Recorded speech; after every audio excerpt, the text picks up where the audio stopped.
السلام علیکم، مجھے کہتے ہیں توثیق عزیز اور آپ دیکھ رہے ہیں بیٹھک اسٹوڈیو۔ پاکستان میں جنرل الیکشن کا انعقاد 8 فروری کو ہوا اور ہم سب جانتے تھے کہ انتخابات اپنے مقررہ وقت پر ہی ہوں گے،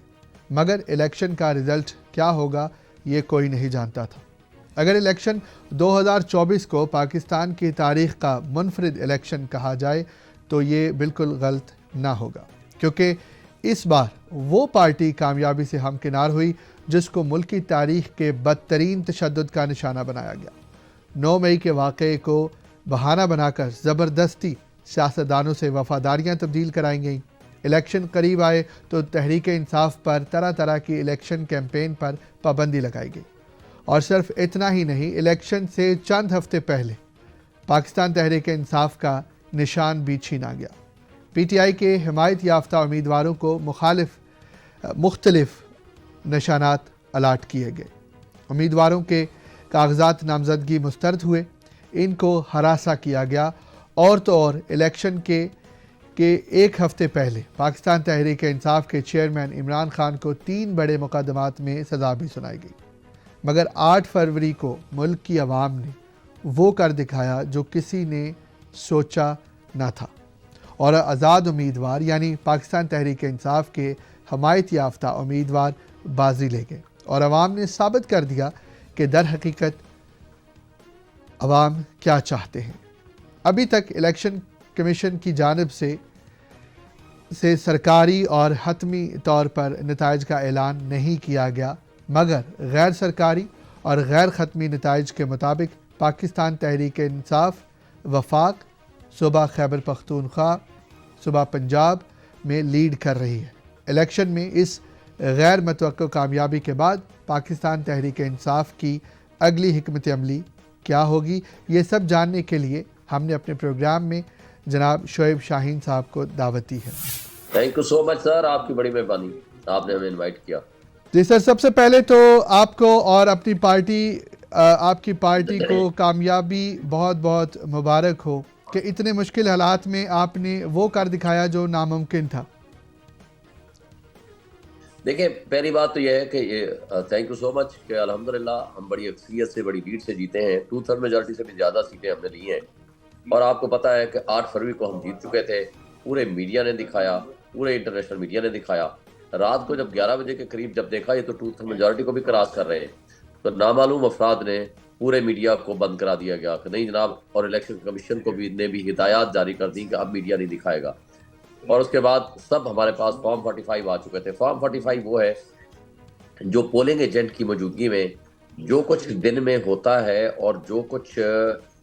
ووٹ کی کاؤنٹنگ ہوتی ہے ان ہز پریزنس امیڈیٹلی، وہ سب کو ایک وہی فارم دیا جاتا ہے تمام پولنگ ایجنٹس کو۔ اگر کسی پولنگ ایجنٹ کو کوئی اعتراض ہو تو وہاں وہ رائٹنگ میں اپلیکیشن دیتا ہے اور اعتراض جاری دیتا ہے، اور اتفاق سے پورے پاکستان میں کسی جگہ کسی پولنگ ایجنٹ نے اعتراض نہیں کیا، نہ ہمارے نہ کسی اور نے، اور وہ فارم 45 آج ہمارے پاس بھی موجود ہے۔ اس فارم 45 کو ہوتے ہوئے فارم 47 جاری ہوتا ہے، وہ ریٹرننگ افسر جاری کرتا ہے، ان کو کنسالیڈیٹ کر لیتا ہے، جمع ضرب پلس اور پلس کر کے کرتا ہے۔ مثلا 387 میرے پولنگ اسٹیشن تھے، میں NA47 کو امیدوار تھا۔ یہ وہ حلقہ ہے جہاں سے عمران خان صاحب 2018 میں جیتے تھے، اور میں ان کے گھر کے حلقے سے یعنی بنی گالہ گھر BC میں شامل ہے، اور یہ میرا حلقہ وہ تھا جہاں supreme court, high court, election commission اور parliament house, presidency, prime minister, یہ ساری مستند جو مقتدر ادارے ہیں وہ یہاں رہتے ہیں، یہاں ہوتے ہیں۔ یہ میرا حلقہ تھا، یہاں سے بہت بڑی لیڈ سے میں جیتا ہوں۔ 1,00,000 تقریباً 5,000 ووٹ میں نے لیے، میرے مد مقابل PMLN نے لیے ہیں تقریباً 51,000، لہٰذا میرا جو فرق ہے وہ 53,000 پلس کا 53,000 کا ہے، تو تقریباً 53,000 کے فرق کے ساتھ میں یہاں سے جیتا ہوں، یعنی 1,05,000 کے ووٹ پہ۔ اب رات کو جب سارا رزلٹ یہ آ رہا تھا تو پتہ چلا کہ جناب وہ ہمیں فارم 47 دینے کے پابند تھے، وہ نہیں دے رہے تھے، اور وہ جو ایک باہر سکرین لگی ہوئی تھی، وہ سکرین میں چینجز آنی شروع ہو جاتی ہیں رات کو 2 بجے کے قریب۔ وہ جو ووٹ میرا ہے وہ ان کو شو کر رہے ہیں، جو ان کا ووٹ ہے وہ میرے کھاتے میں ڈال رہے ہیں، جو یعنی کم والا ووٹ ہے۔ میں چلا گیا، ان کو کہا بھی یہ کیا کر رہے ہو، انہوں نے مجھے نکال دیا، انہوں نے کہا جی یا تو باہر نکل جائے ورنہ ہم آپ کو زبردستی اس کے باہر پھینک دیں گے۔ ہم بہرحال ان کے دفتر کے باہر سارا رات دھرنا دیے رکھا، اور اگلے دن 1 بجے تک 1 بجے پتہ چلا کہ جناب فارم 47 آ گیا، مجھے ہرا دیا گیا، اور جس کا فرق بھی میرے سے یعنی جتنا ڈفرینس ہے اس سے بھی کم اس نے ووٹ لیے، اس کو جی جتا دیا گیا۔ بالکل بہرحال یہ تو فراڈ صرف میرے حلقے میں نہیں، اسلام آباد کے تینوں حلقوں میں اور پورے پاکستان میں ہوا، اور آج تک وہ جاری و ساری ہے بڑی ڈٹائی کے ساتھ۔ وہ ہمارے ہاں ایک روایت ہے، یہاں کچے کے ڈاکو مشہور ہے، کچے کے، یعنی کچے کا علاقہ ہے جہاں کے ڈاکو ہیں، وہ ڈاکہ زنی کرتے ہیں، وہ منہ چھپاتے ہیں، منہ چھپا کے جنگلوں میں جا پھرتے ہیں کہ یار ہم نے غلط کام کیا ہے تو چلو ہماری تصویریں نہ آئیں اور لوگوں کو پتہ نہ چلے۔ یہ پکے کے ڈاکو ہیں، ایسی ڈاکہ زنی کی اسٹیبلشمنٹ کی مدد سے، ان کی سہولت کاری سے، اور بیوروکریسی، کرپٹ بیوروکریسی ہمارے ملک کی، وہ اس میں شریک کار ہو گئے، اور پی ایم ایل این اس میں مسلم لیگ کے ساتھ ساتھ ایم کیو ایم اور کچھ پیپلز پارٹی اور کچھ اور باقی بھی جماعت اسلامی کے علاوہ ان لوگوں کو وہ سیٹیں دے دی گئی تقسیم کار کر کے، یہ اس کی ہوگی، یہ اس کی ہوگی، یعنی لوگوں کے ووٹ کے اوپر ڈاکہ ڈال دیا گیا، جمہوریت کی پامالی کی گئی، آئین اور قانون کی پامالی کی گئی، اور سب کی آنکھوں کے سامنے کیا گیا، اور ہر ایک کو پتا ہے، ہر ایک کے پاس وہ فارم 45 موجود ہے، خواہ وہ ہمارا مخالف ہے خواہ وہ اپنا ہے، مگر اس سب کچھ کے باوجود جس انداز سے یہ الیکشن کا ڈرامہ رچایا گیا، جس طرح آئین اور قانون کو کی پامالی کی گئی، یہ میں سمجھتا ہوں کہ پاکستان کی 76 سالہ تاریخ میں ایسا نہیں ہوا، اور عمران خان کی محبت میں اور اس مافیا اسٹیبلشمنٹ اور وہ جو بونے سیاستدان ہیں ان کی دشمنی میں لوگ اس قدر آگے نکل آئے، اتنی لوگ نکلے، اس کے باوجود کہ اس دن نیٹ بند تھا، موبائل ٹیلی فون بند تھے، اور لوگ اس کے باوجود نکلے۔ آپ کہیں پہنچنا چاہتے تھے، اچھا میں سمجھتا ہوں دنیا کی تاریخ میں ایسا نہیں ہو سکتا کہ جس دن الیکشن ہو اس دن تمام کمیونیکیشن کے ذرائع بند کر دیے جائیں، اور وہ بند ہوئے ہمارے ملک میں۔ اور نہ صرف یہ ہوا بلکہ اب انہوں نے ایک اور حرکت کی، میاں کا ووٹ ڈال دیا ایک حلقے میں، ایک سیکٹر میں، دوسرے سیکٹر میں بیوی کا ڈال دیا، تیسرے سیکٹر میں بچوں کا ڈال دیا، اور یہ جان بوجھ کے یہ کیا گیا۔ پھر اس کے باوجود بھی لوگوں کو جگہ تلاش کرنے میں اتنی مشکلات آئیں، سب کچھ کے باوجود ہر طرح کی سازشیں ناکام ہوئی۔ اور میں جب الیکشن لڑ رہا تھا پچھلا ایک مہینہ پورا، جہاں میرا جلسہ ہوتا تھا، پروگرام ہوتا تھا، وہاں یا پولیس پہلے پہنچ جاتی تھی یا بعد میں پہنچ جاتی تھی، ایف آئی آریں کرتی تھی، میرے پولنگ ایجنٹس کو گرفتار کیا گیا۔ یہ سارا فسطائیت اور جو ظلم اور زیادتی ہوئی سب ہم نے برداشت کیا، لیکن الحمدللہ قوم اٹھ کھڑی ہوئی، لوگ اٹھ کھڑے ہوئے، اور انہوں نے ہمیں ووٹ سے۔ سر، ابھی چونکہ آپ کو ہرا دیا گیا ہے دھوکے سے، اور آپ کہہ رہے ہیں کہ جس ڈٹائی سے انہوں نے کام کیا، اور پورے 24 گھنٹے سے زیادہ آپ نے احتجاج بھی کیا، دھرنا بھی دیا، لیکن پھر بھی جب ریزلٹس آئے تو وہ بالکل اپوزٹ تھے، تو ابھی آگے آپ کی کیا حکمت عملی ہے؟ آپ اس کو چیلنج کریں گے؟ جی میں نے چیلنج کر رکھا ہے، میں نے چیلنج کیا ہے پرسوں الیکشن کمیشن آف پاکستان نے، الیکشن کمیشن نے کل ہماری سنوائی کر کے اس میں پروسیس آف کنسالیڈیشن کو روک دیا۔ کل 12 بجے فردر کنسالیڈیشن کا پروسیس ہونا تھا، ان کو روک دیا، اور ہم ریٹرننگ افسر کے پاس 11:30 بجے پہنچے، اور تمام کینڈیڈیٹس کو انہوں نے ریٹن آرڈر جاری کر دیا کہ اب کنسالیڈیشن نہیں ہو سکتی جب تک کہ الیکشن کمیشن فیصلہ نہ کرے۔ ہم چلے گئے۔ اب الیکشن کمیشن کا فیصلہ ابھی 3 دن بعد کیس لگنا ہے، اور اس دوران کیا ہوا، آج ہم 1 بجے دن میں آئے تو پتہ چلا کہ کل کی تاریخ میں ہی الیکشن کمیشن نے نوٹیفیکیشن جاری کر دیا، یعنی الیکشن کمیشن کا ہمارے حق میں فیصلہ ہے کہ فردر پروسیس روک دیا، انہوں نے کنسلٹیشن روک دیا،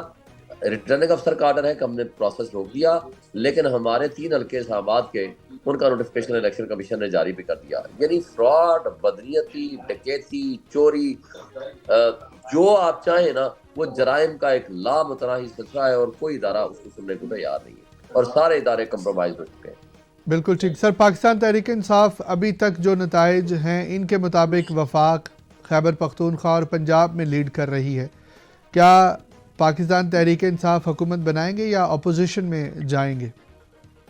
دیکھیں، خیبر پختونخوا تو 90% سے زائد جو تمام تر فراڈ کے باوجود، چوری کے باوجود بھی ہم بنا رہے ہیں، اس میں تو کوئی دوسری رائے نہیں ہے۔ فیڈرل میں اگر ہمارے یہ فارم 45 کے مطابق ہمیں مل جاتے ہیں ہمارا حق، جس میں میرا حلقہ سمیت اسلام آباد کے 3 حلقے سمیت اگر ہیں، تو اسلام آباد فیڈرل میں بھی ہم نے 2/3 میجارٹی کے ساتھ حکومت بنانی ہے، اور اسی طرح پنجاب میں بنانی ہے۔ مگر اب دیکھنا یہ ہے کہ کتنے دن میں ہمیں انصاف ملتا ہے۔ ہم الیکشن کمیشن میں بھی ہیں اور ہائی کورٹ میں بھی ہیں۔ ہم امید رکھتے ہیں کہ فارم 45 کے مطابق عدالتیں وہ فیصلے دیں گی، اور تاکہ لوگوں کو حقوق کے اوپر جو ڈاکہ زنی ہو رہی ہے، سرعام ہو رہی ہے، سب کی آنکھوں کے سامنے ہو رہی ہے، اس کو روکا جائے، پی ٹی آئی کی، اور پھر ہم خود برانی پوزیشن میں ہوں گے۔ بالکل ٹھیک ہے، پی ٹی آئی کی حمایت سے جیتنے والے کئی امیدواروں کے متعلق یہ خبریں گردش کر رہی ہیں کہ وہ نون لیگ میں جا رہے ہیں، اور خدشہ ہے کہ مزید لوگ بھی پارٹی چھوڑ سکتے ہیں۔ ایسی صورتحال میں پارٹی کی کیا حکمت عملی ہے؟ میرا خیال ہے کہ اب زیادہ نہیں ہوگا. ایک دو بندوں نے چھوڑا ہے, ایک بندے نے چھوڑا ہے جو لاہور کا تھا, لیکن وہ بھی اس کی متضاد خبریں ہیں کہ اس کو اغوا کیا گیا, اغوا کر کے وہاں پہنچایا گیا اور وہ تشدد کے ذریعے اس نے اسٹیٹمنٹ دی ہے. اگر وہ انڈر کوشچن ہے تو اس کی اسٹیٹمنٹ کی کوئی حیثیت نہیں ہے. مگر میرا نہیں خیال کہ کوئی بھی شخص ایک دفعہ وہ ووٹ عمران خان کے نام پہ لے کے وہ غداری کرے گا تو اس کا حلقے والوں نے جینا حرام کر دینا ہے, وہ رہنے کے قابل نہیں ہوگا. تو میرا نہیں خیال کہ کوئی اس طرح کی جرت کر پائے گا اور اس طرح کی کوئی حرکت کرے گا. سر, الیکشن کے بعد نواز شریف نے اپنی تقریر میں آصف علی زرداری اور مولانا فضل الرحمان سے مل کر حکومت بنانے کی جانب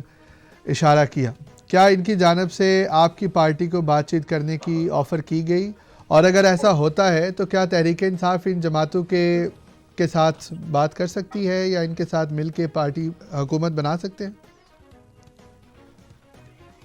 پہلی بات تو یہ ہے کہ ان پارٹیوں نے ہمارے جیتی ہوئی سیٹوں کے اوپر قبضہ کیا ہے اور ڈکیتی کی ہے, اور پھر ان ڈاکوں کے خلاف ہم نے الیکشن لڑائے جو یہاں سے پیسہ چوری کر کے کوئی دبئی کوئی لندن سرے محل کو ایون فیلڈ اپارٹمنٹ بناتے ہیں. تو جو کرپٹ لوگوں کے ساتھ ہی مل کے ہم نے حکومت بنانی تھی, تو پھر ایسے اقتدار کا ہمیں تو کوئی فائدہ نہیں بھائی. نہ اقتدار ایسا ہمیں چاہیے, ہمیں تو آنیسٹ لیڈرشپ چاہیے, ہمیں نظریاتی لوگ چاہیے. ہمارا موقف بڑا واضح ہے, ہم اس ملک کو ترقی دینا چاہتے ہیں اور اس ملک کو ڈیموکریٹک اسٹرانگ گورنمنٹ ہی ترقی دے سکتی ہے جس کو پبلک سپورٹ حاصل ہو.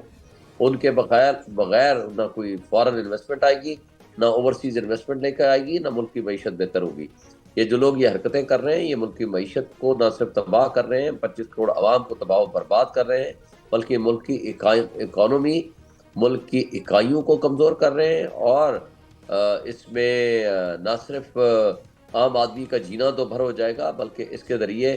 ملک میں ایک ایسی کیفیت طاری ہوگی جس کا بہت بڑا نقصان پاکستان کی عوام کو ہوگا. ادارے آلریڈی ڈسکریڈٹ ہو چکے ہیں, لوگوں کا یقین ختم ہو جائے گا. عوامی انقلاب کا راستہ روکا جاتا ہے تو پھر خونی انقلاب آیا کرتا ہے جس کا نقصان ہمیشہ ان مقتدر لوگوں کو ہوتا ہے, ان طبقوں کو ہوتا ہے جنہوں نے اس ملک میں ظلم کا راج قائم کر رکھا ہوتا ہے. خبریں یہ بھی ہیں کہ ہو سکتا ہے کہ P T I Pakistan Peoples Party کے ساتھ خاتمے لا لے. چانسز ہیں پی پی کے ساتھ؟ ممکن ہی نہیں ہے, میری نظر میں یہ ممکن ہی نہیں ہے. بہرحال سیاست تو خیر بعد میں دیکھی جائے گی, مگر میری نظر میں یہ ممکن نہیں ہے. اگر ڈاکوں کے ساتھ یا چوروں کے ساتھ اگر ہم نے بیٹھنا ہے تو ہمارا جو نیریٹو ہے پھر ہم نے کس لیے وہ بلڈ کیا تھا. اگر ہم نے اقتدار کی خاطر, تو ہم سیاست کرتے نہیں, ہم تو عبادت کی خاطر کرتے ہیں, اور ہمارا مقصد صرف لوگوں کو ان کے حقوق دینا, ان کے معاشی مسائل کو حل کرنا, پاکستان میں آئین اور قانون کی بالادستی قائم کرنا, نظام انصاف کی بہتری قائم کرنے کے لیے ہے. اگر ان کے ساتھ مل کے ہم نے حکومت کرنی ہے تو ہم نے پھر کیا ریفارمز کیا لے کر آنی ہے. اگر ہم نے ریفارمز نہیں لے کر آنی تو پھر ہم سیاست میں کس لیے ہیں, پھر ہم حکومت میں کس لیے ہیں, پھر ہم اپوزیشن میں بہتر طور پر بیٹھیں. بالکل ٹھیک ہے. جناب ایڈوکیٹ شعیب شاہین صاحب ہمارے ساتھ موجود ہیں, اور ان کے مطابق بھی بلکہ پوری قوم اور ملک نے دیکھا ہے کہ جن چیلنجز اور مشکلات سے دو چار پاکستان تحریک انصاف کے حمایت یافتہ آزاد امیدواروں نے یقینی کامیابی اپنے نام کی ہے, وہ بالکل سراہنے کے لائق ہے. اور عوام نے بھی جس طرح کھل کر اپنے مینڈیٹ کا اظہار کیا اور جن کو مینڈیٹ دیا, ہماری دعا ہے کہ ان کے ساتھ انصاف ہو اور ملک میں قانون کی بالادستی ہو. سر, آپ کا بہت شکریہ اپنی بیٹھک کو رونق بخشی.